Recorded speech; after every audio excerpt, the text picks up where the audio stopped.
Schottky दोष के बाद आपका दूसरा दोष है वो है फ्रेंकल दोष। ये भी इम्पोर्टेंट दोष है आपका, तो इस दोष के बारे में पढ़ते हैं। यह दोष तब उत्पन्न होता है जब कोई धनावेश क्रिस्टल में या क्रिस्टल के मध्य अंतराकाशी या किसी दूसरे स्थान पर चला जाता है, यानी कि वो क्रिस्टल के अंदर ही रहेगा। फ्रेंकल दोष में आपने देखा, शॉर्टकी दोष में आपने क्या देखा था कि जो धनावेश था वो क्रिस्टल से बाहर जाता था और उसके साथ एक ऋणावेश भी जाता था, क्योंकि वो क्रिस्टल से बाहर चला जाता है। लेकिन फ्रेंकल दोष में वो क्रिस्टल से बाहर नहीं जाएगा तथा वहाँ पर छिद्र उत्पन्न हो जाता है। पॉजिटिव तथा नेगेटिव की संख्या क्रिस्टल में समान होती है, अतः क्रिस्टल विद्युत उदासीन बना रहता है। तो आपके फ्रेंकल दोष और शॉर्टकी दोष में दोनों में अंतर क्या है? जो शॉर्टकी दोष था उसमें धनावेश क्रिस्टल से बाहर जा रहा था, लेकिन फ्रेंकल दोष में क्या था, वो क्रिस्टल के अंदर ही रहेगा, लेकिन जो उसका निश्चित स्थान है उस निश्चित स्थान पर नहीं रहेगा, वो किसी दूसरे स्थान पर चला जाएगा। एग्जाम्पल इसके silver chloride, silver iodide, zinc sulphide इत्यादि। यहाँ आप समझ सकते हैं स्ट्रक्चर द्वारा, जैसे धनायन है, फिर इसके बाद ऋणायन, फिर धनायन, फिर ऋणायन, फिर यहाँ पर ऋणायन आएगा, फिर यहाँ पर धनायन आना था, लेकिन वो यहाँ पर नहीं है, अब वो इस क्रिस्टल के दूसरे स्थान पर जा रहा है, तो जिसके कारण इसकी आकृति में क्या हो रही है, विकृति उत्पन्न हो रही है, दोष उत्पन्न हो रहा है।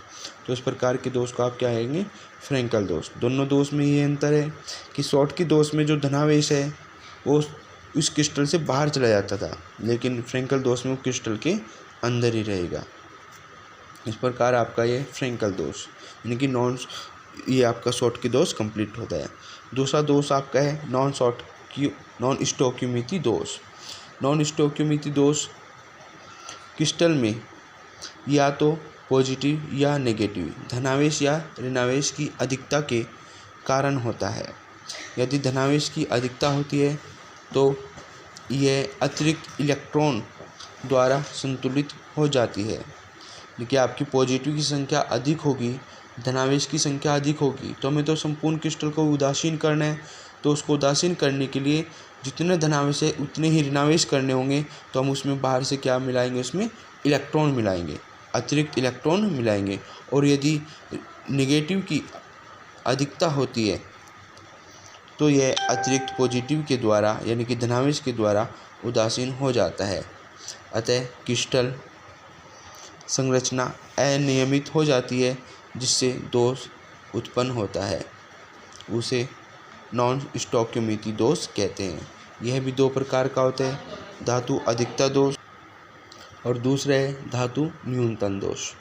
तो इसमें धातु अधिकता दोष में हम ऐसे ही समझते हैं स्ट्रक्चर के द्वारा। यहाँ पर देखिए, पॉजिटिव है पहले, फिर नेगेटिव, फिर पॉजिटिव, फिर नेगेटिव, फिर नेगेटिव, फिर पॉजिटिव, और यहाँ पर तो यहाँ पर आपका एक ऋणावेश आना था, लेकिन यहाँ पर ऋणावेश नहीं है। तो इस प्रकार इस स्ट्रक्चर में देखते हैं, अगर यहाँ पर मैं फिलहाल आप यहाँ सोचो कि नेगेटिव यहाँ पर इलेक्ट्रॉन नहीं है, तो यहाँ इलेक्ट्रॉन की एक नेगेटिव की कमी है, पॉजिटिव की संख्या अधिक है, तो आप इसमें एक इलेक्ट्रॉन मिलाएंगे, जिससे कि आपका क्रिस्टल क्या हो जाए, बैलेंस हो जाए, उदासीन हो जाए, विद्युत उदासीन रहे। तो आप इसमें देखते हैं धातु की संख्या अधिक है, पॉजिटिव की संख्या, तो इस प्रकार के दोष को क्या कहते हैं, धातु अधिक के दोष। दूसरा आपका क्या है, धातु न्यूनता दोष, ये भी आपका धातु अधिक के दोष होता है। इसमें भी किस प्रकार, इसमें तो धातु की संख्या अधिक होगी, इलेक्ट्रॉन द्वारा व्यवस्थित क्या। अब इसमें क्या होगा, आपका एक एक्स्ट्रा धातु अंतराकाश स्थल पर आ जाता है, यानी कि देखिए यहाँ पॉजिटिव, फिर नेगेटिव, फिर पॉजिटिव, फिर नेगेटिव, फिर नेगेटिव, फिर पॉजिटिव, पॉजिटिव नेगेटिव की संख्या बराबर है, लेकिन एक एक्स्ट्रा धातु आ गई है, तो इस प्रकार के दोष को भी धातु अधिक के दोष ही कहते हैं।